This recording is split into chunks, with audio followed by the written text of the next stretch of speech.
Lots of hand signals from the back there, looks like we're good to go. Good evening, everybody.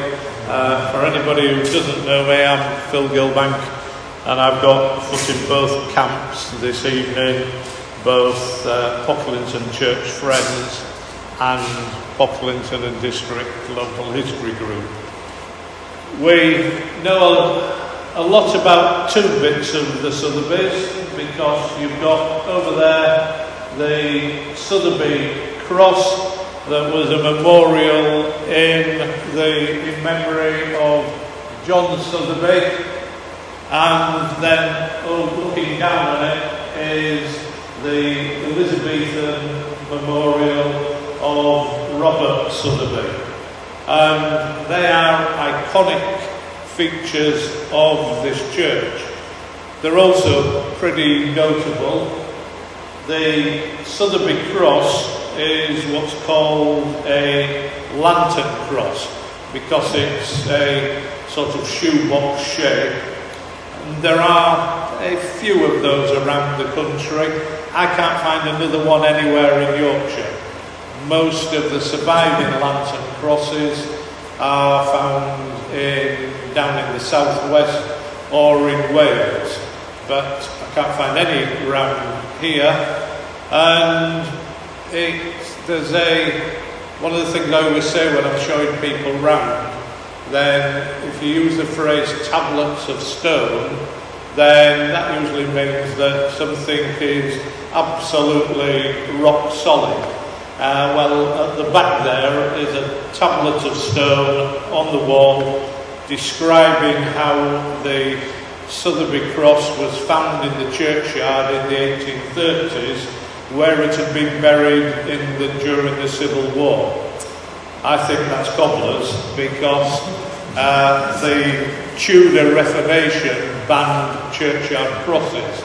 And so I would be extremely surprised if that actually remained above ground until the 1640s and the Civil War. In fact, there was a churchyard cross survived until Elizabethan times at Willoughby. And when the authorities found out about it, the vicar and the church warden both went to prison.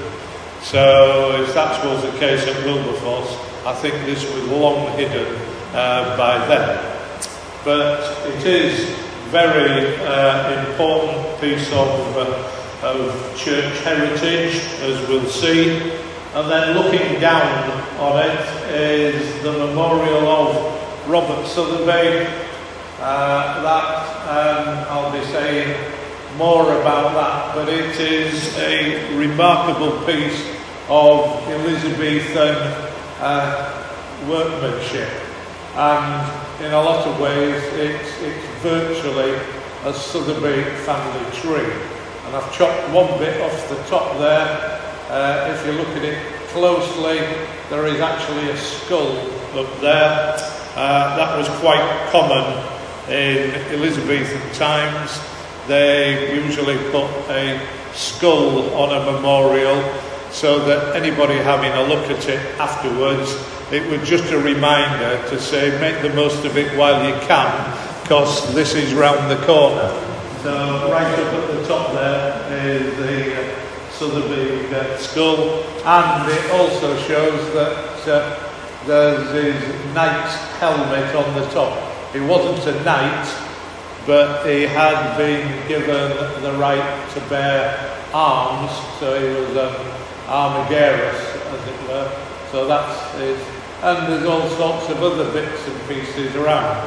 So those are major features of this building. But I did think, well, the rest of the family gone under the radar somewhat. So we've got those two bits of stone and alabaster, but we don't really know much about the Sothebys. And so hopefully you will find a bit more about them tonight. The Sothebys came to Pocklington, it says, next to the Sotheby Cross in the 1380s. I can't find any reference to them before around about 1450. It wasn't unusual for families to just egg their history a little bit and claim an extra 100 years. So the Sothebys were originally a Lincolnshire family, and in Tudor times it was very, very common for families to have a foot in Lincolnshire and a foot in East Yorkshire. There was very little cross-fertilisation between West Yorkshire and East Yorkshire, and up and down was a lot more common than side to side. But they established themselves in Pocklington, and they lived in a house somewhere about there on Chapman Gate, where the council flats are now.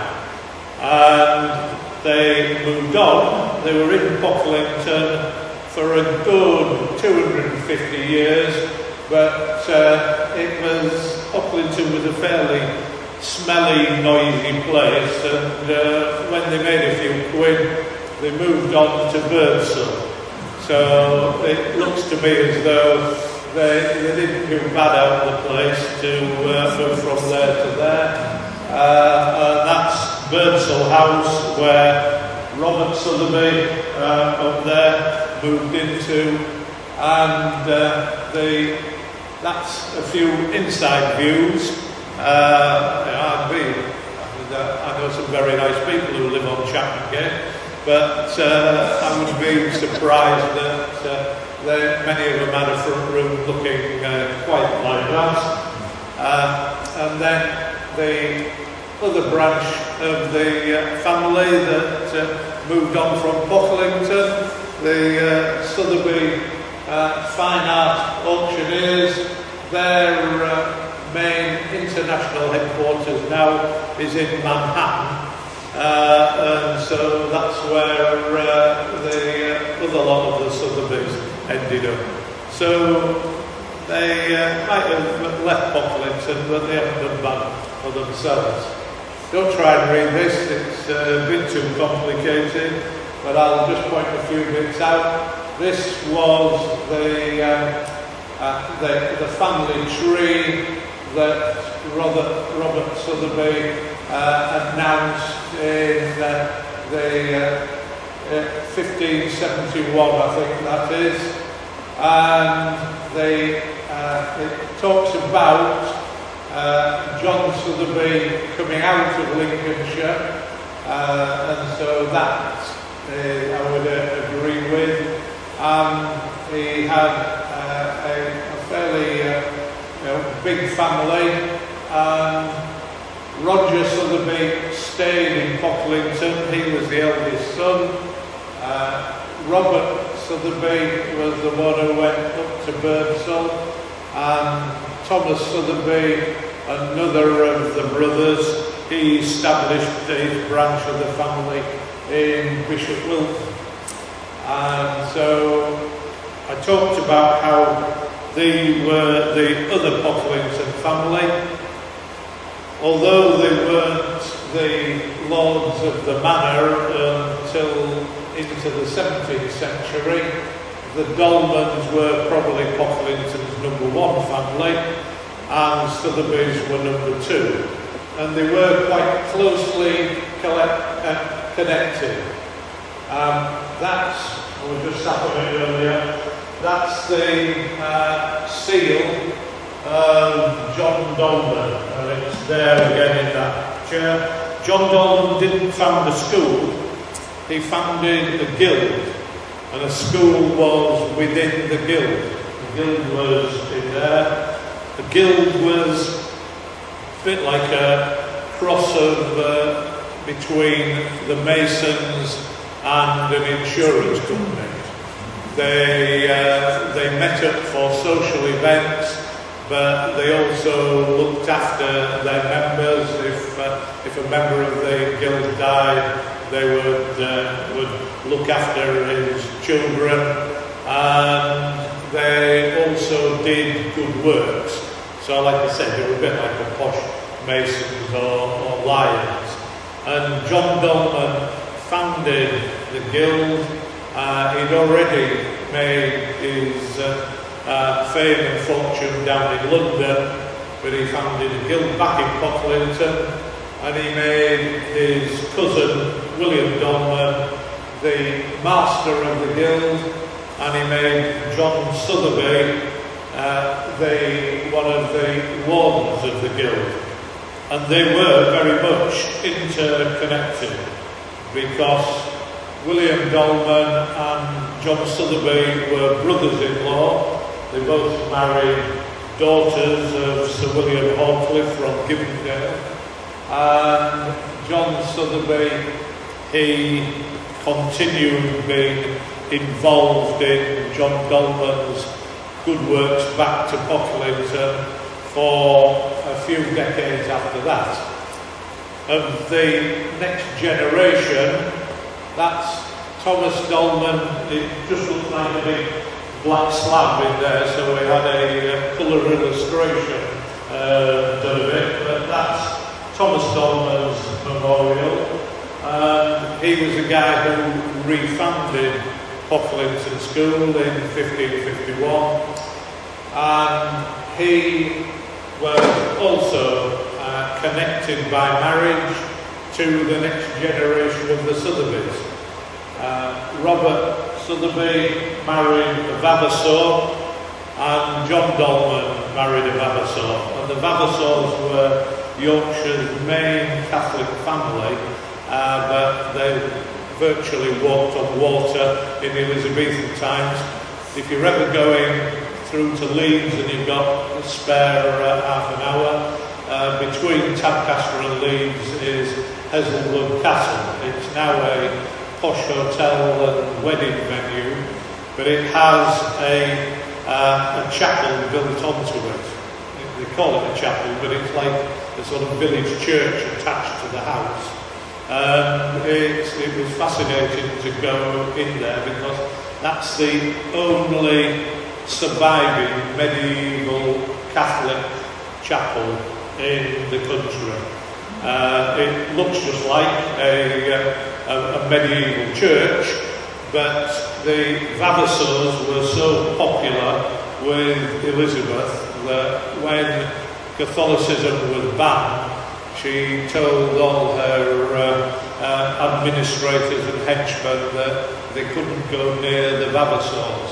And so their Catholic chapel survived, and it's even got the skulls of a couple of Catholic martyrs at the side of the altar in the chancel on the front.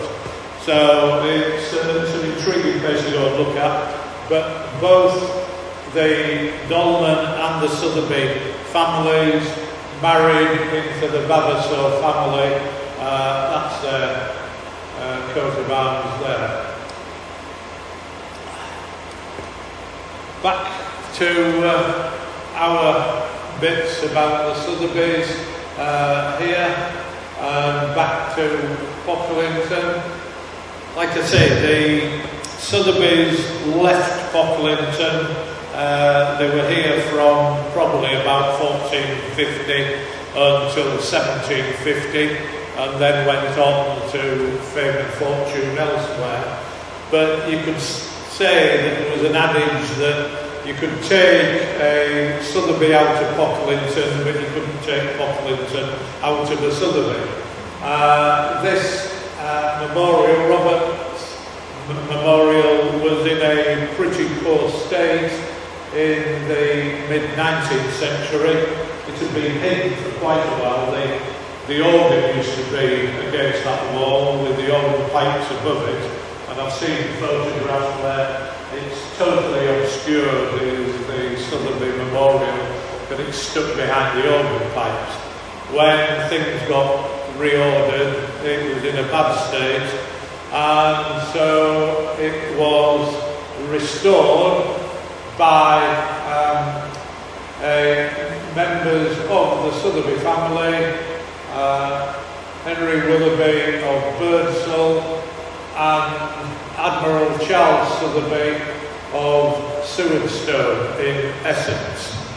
So that branch of the family had been left Pocklington for a couple of 100 years, but they kept their connections and wanted to make sure that their ancestors' memorial was kept well up to date. And similarly, that's what the Sotheby cross looked like when it was first dug up and brought inside, and that's the stone I was telling you about that says all about it's in memory of John Sotheby and had been buried in the Civil War. But when this cross head was dug up, Samuel Lee Sotheby, who was the third generation of the family that owned the auction house and booksellers, he paid for the cross to be put on to a plinth and restored. And not only that, he was so proud of it that he had a mould copy made that was exhibited in the Crystal Palace great exhibition of religious artifacts. So that, we had a copy made 20 years ago of the Sotheby cross in stone, but that was a plaster version that Samuel Lee Sotheby had made in the 1850s. We said how the Sothebys and Dolmans were going side by side, but then the Dolmans went downhill and the Sotheby's went uphill, literally. They went up the hill to Birdsall, but sometimes being successful is dependent on working hard. Sometimes it's about luck and being in the right place at the right time. One of the things that happened to the Dolmans is that Thomas Dolman, that you saw in the memorial, he became the estate manager for the Earl and Countess of Lennox. And they were absolutely hated enemies of Elizabeth I. They were the grandparents of James I, but I think the horse had bolted by then. So they became very popular with the Dolmans.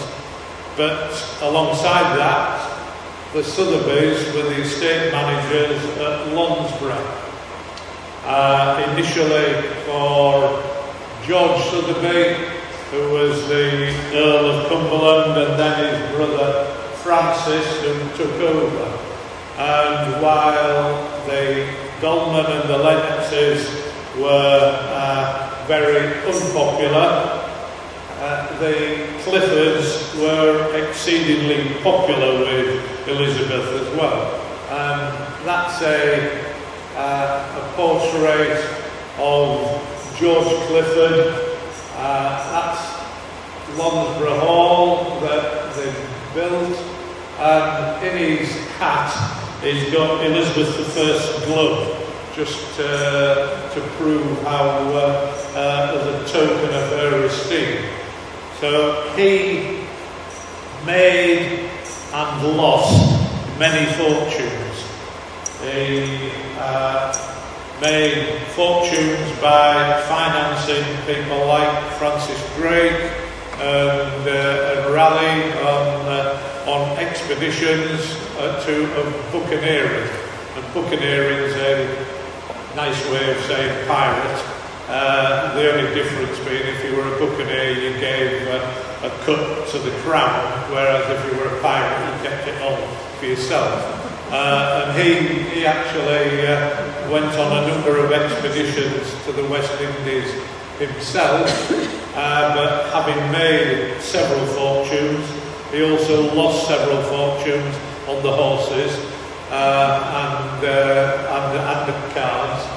And so he was always mortgaging his estates or selling bits of land or if one of his ships came home, he'd buy some back again.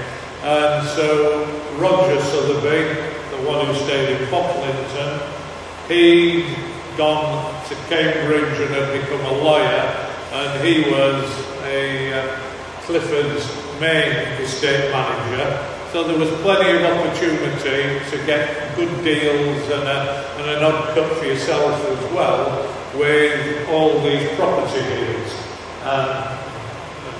Never trust an estate agent. So they had good friends, but not only that, it meant they were rubbing shoulders with lots and lots of the Clifford's associates, who were all minor gentry and low-level baronets and all sorts of politicians. I said how Robert Sotheby moved up the hill to Birdsall. That's an illustration of the house he moved into after he left Chapman Gate. So that looks relatively impressive. He was in the right place at the right time with Robert Sotheby, because the dissolution of the monasteries completely changed the structure of England. Not only did it take lots of land from the church into the king's hand, but he then devolved it to these major barons, and then they devolved it further to local landowners and local farmers.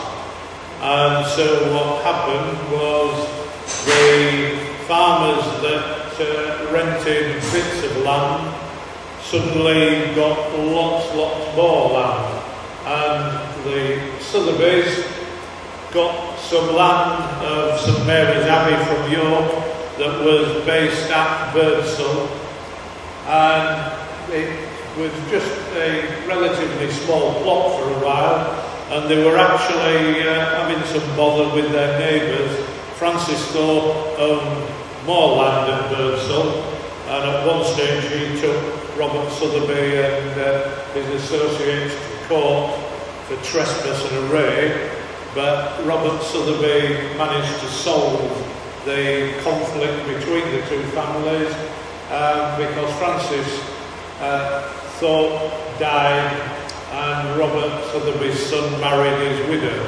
And so that was the end of the Thorpe v Sotheby battles, and they became the owners of an estate at Birdsall and were able to build themselves a day's rest. They had said how this memorial is almost like a family tree for Robert Sotheby. He and Grace Vavassor had 11 sons and daughters, and he lived to see 3 sons and 5 daughters all married, and round his memorial are all these shields.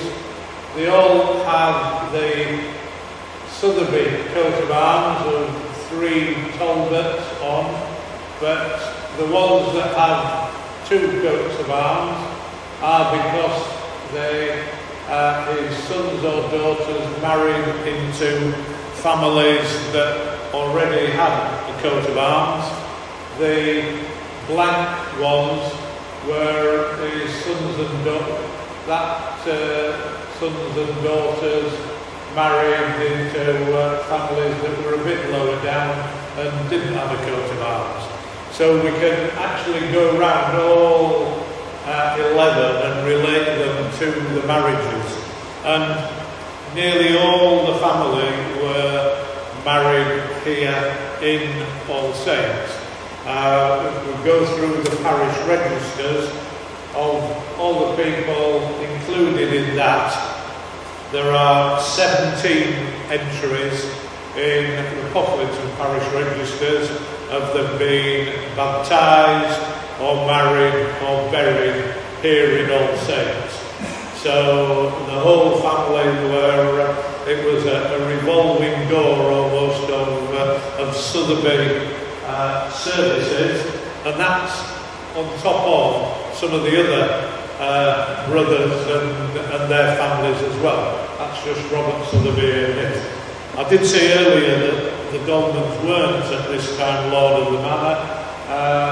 That one at the top was one of the Robert Sotheby's daughters married into the Bishop family, who were the Lords of the Manor of Pocklington. But they weren't particularly well bushed. Thomas Bishop was an irascible Scottish lawyer who helped Henry VIII with a peace treaty between England and Scotland, and so Henry gave him the manor of Pocklington and of Fanfoss and of Bolton, but he wasn't as popular with Henry's daughter Elizabeth.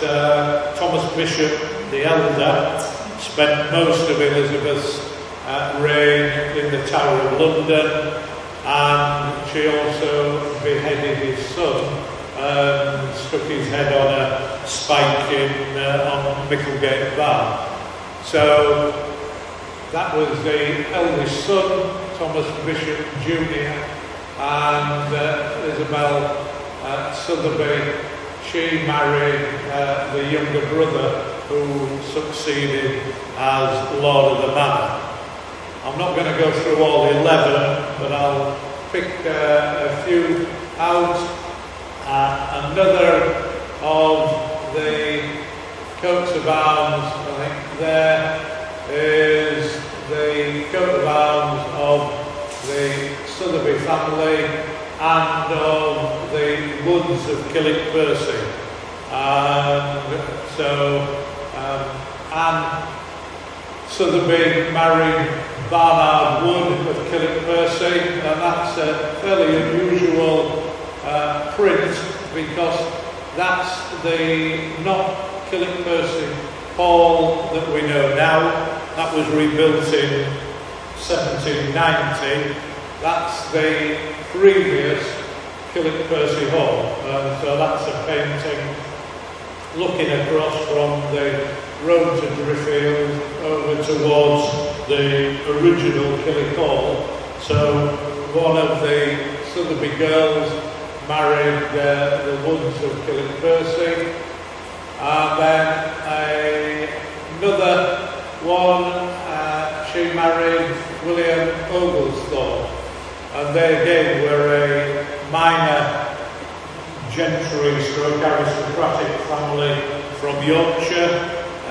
The Oglethorpe, William Oglethorpe's great uncle, he'd actually crowned Queen Elizabeth I, because he was the Bishop of Carlisle, and none of the more senior bishops, who had all been Protestants under Mary, they all refused to crown the new Queen, Catholic under Mary, and then when we went back to Protestant Elizabeth, the bishops of Archbishops of Canterbury and York and of Durham and London, who were the senior bishops, they were either in prison or they refused to take part in the coronation. And so Owen Oglethorpe was, as they went down the pecking order, he was the first one that was prepared to crown Elizabeth. And they were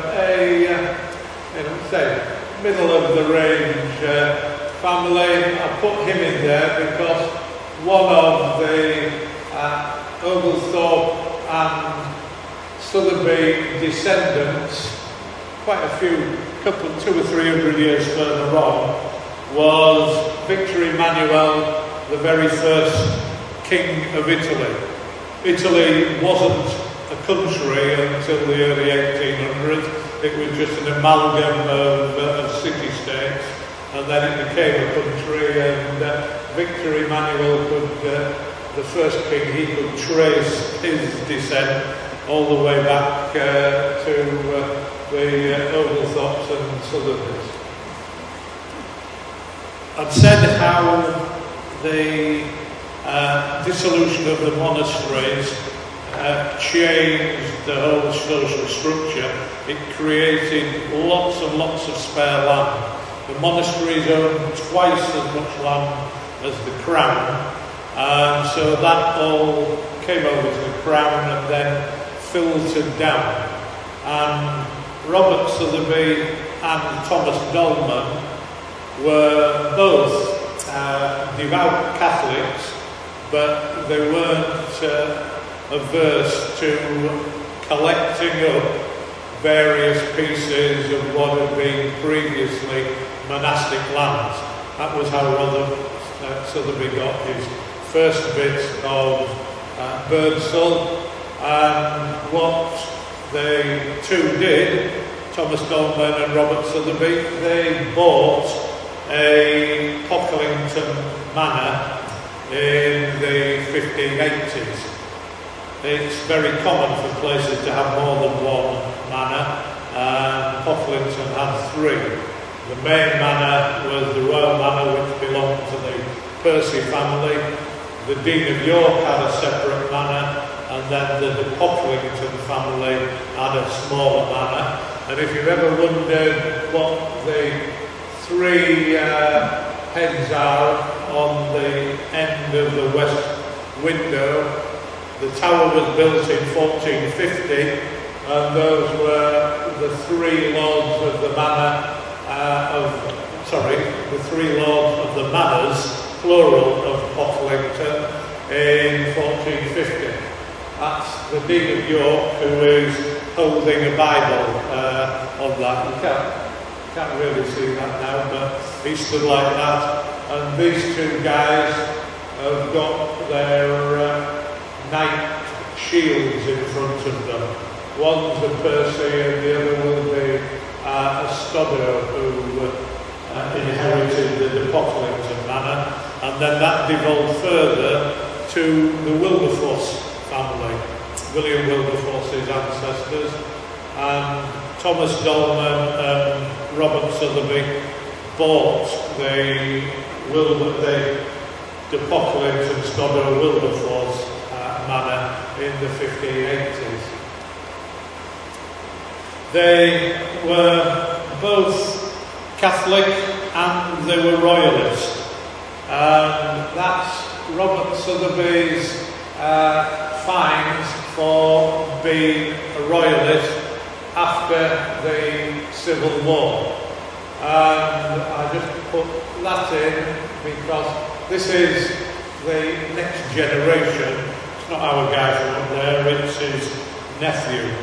But it just shows how he was fined for delinquency for fighting against Parliament, and was part of the garrison that fought the siege of York against Parliament.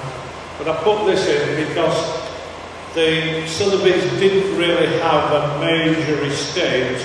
They tended to just have leases of bits of land here, there and everywhere. And so at the end of the Civil War, he had lands and tenements in Pocklington, Ballymore, Warren Percy, Ingleby and Burnham, Woodhouse Grange, and had the Acklam, but then also had the tithes, Yapham and Meltonby and Skidby. So he had bits of stuff all over the place. And that's probably one of the things that took the Sotheby's out of Pocklington. He was fined £726 in 1649. The Dolmans of Pocklington, they were fined 1,200. But he could give up some of that because it was leased. Then as the lease came for renewal, he didn't bother renewing it. Meanwhile, up at Birdsall, those are two of the Sotheby gravestones that have survived up at Birdsall for another Robert Sotheby and a Thomas Sotheby. So they ticked along quite happily up at Birdsall until they ran out of Sothebys. But the family was survived by a great love story. That's Elizabeth Sotheby, daughter and heir of the Thomas Sotheby at the end of the 17th century. And that's Thomas Willoughby. The Willoughbys were quite a well-off Nottinghamshire family that had discovered coal on their land, and so made quite a nice earning from their estate at Woollerton, near the edge of Nottingham. And Thomas Sotheby was they'd become baronets under the title of Lord Middleton, and Thomas Sotheby was their second son. The Sothebys were obviously quite good at geology, having discovered coal on their land. I don't think they were brilliant at geography, because in the 1690s, Thomas Willoughby set off on business from Nottingham to go to Hull, and he got lost. And it started snowing, and he got more lost. And then he saw a light in the distance, and it was Birdsall House. So Nottingham to Hull, and ended up at Birdsall. Like I say, I don't think he had a map and compass with him, but he knocked on the door and was welcomed inside, and it was love at first sight between him and Elizabeth Sotheby. And like I say, she was the daughter and heir of the last of the Birdsall Sothebys, and so they inherited the estate. A little while, a few years later, they got married within 2 years, and they were fundamental in developing the estate and extending the house. They got Thomas Dalton, who was the head gardener that had designed all the gardens at Lonsborough, to go across to Birdsall and work on their pleasure grounds around the house. And so the Sothebys became the Willoughbys, and they're still there to this day. Like I say, they still do have that interest in Pocklington. James Willoughby, who runs the estate now, he came a few years ago in 2018 to open the flower festival that we had to commemorate the end of World War I. And he was the person who happily contributed some stuff from the Sotheby and Willoughby family archives. He sent me those photographs down and those portraits when he heard that we were doing the talk tonight. There was the other branch of the three brothers, Robert from Birdsall, Roger from Pocklington, and Thomas from Bishop Wilton.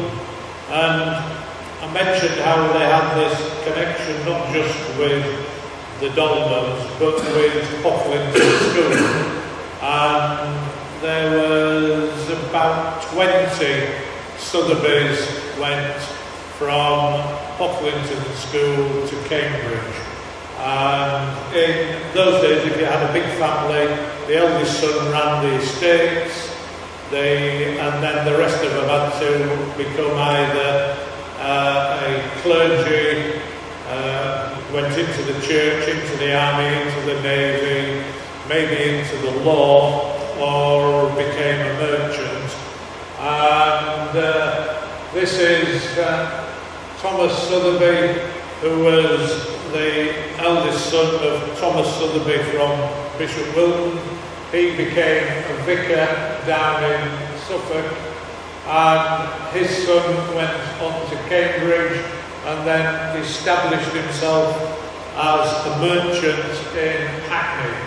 And at the Restoration, he became big friends with Charles II, and he looked like somebody who's fairly impressive there. He had other brothers who one became the recorder of Bury as a legal administrator in Bury, but his line was the one that really moved on significantly. His son was called William Sotheby. He joined the army and then he became a poet and a playwright. I don't think he was top notch, even though one of his plays was put on show in the Theatre Royal in Drury Lane. His poetry was fairly average, but he was big mates with all the great names of the time, like Lord Byron, Samuel Coleridge, William Wordsworth, and various like that. In art circles, he was Mr. High Society, Walter Scott as well. And from his line, there ended up no fewer than 3 Royal Navy Admirals, a Major General, 3 or 4 Colonels, and it was one of one of the Admirals. Charles Sotheby is the guy who restored the monument. He became Rear Admiral Charles Sotheby. That's his ship. That one is a bit later, but he was a Major General. And so very much the Sothebys moved from being Yorkshire farmers and estate holders into being south of England. Still had estates, but they funded their estates through service particularly in the Navy, but also in the Army. That's a John Sotheby in the bottom corner, who was the guy that founded the auction house. And the evidence of the links between the auction house and the Pocklington Sotheby's is a bit blurred, but during my research I did come across how the Sotheby's back in Pocklington in the early 1500s actually did collect books, and Roger Sotheby did have a significant library. I couldn't work out quite what the books in the library were, because I didn't really have time to look at the Sotheby archives of the books and the papers from 1600 to 1900. When I say I didn't have time, also they're held in Kansas in the United States, so I didn't have quite have time to go to see them. But that's Thomas. They're all. The other thing of trying to do this research is a nightmare, because if you put Sotheby into anything looking for portraits, up will come an advert for a portrait that Sotheby's sale rooms are selling. But they were all called the same. They're all called William, James, Thomas as well, and that's John Sotheby, the founder of the sale room at the bottom. And they ended up, south of England family. They had an estate, like I say, in Hackney, one at Stewardson in Essex, and also Ecton Hall in Northamptonshire. But wherever they went, they took the Sotheby coat of arms that Robert Sotheby that there was granted in 1563, they took the coat of arms with them and proudly displayed it on whichever church they were all buried in. So that's a bit of an overview of the Pocklington's other major family, the Sothebys of Pocklington and of Birdsall. Thank you.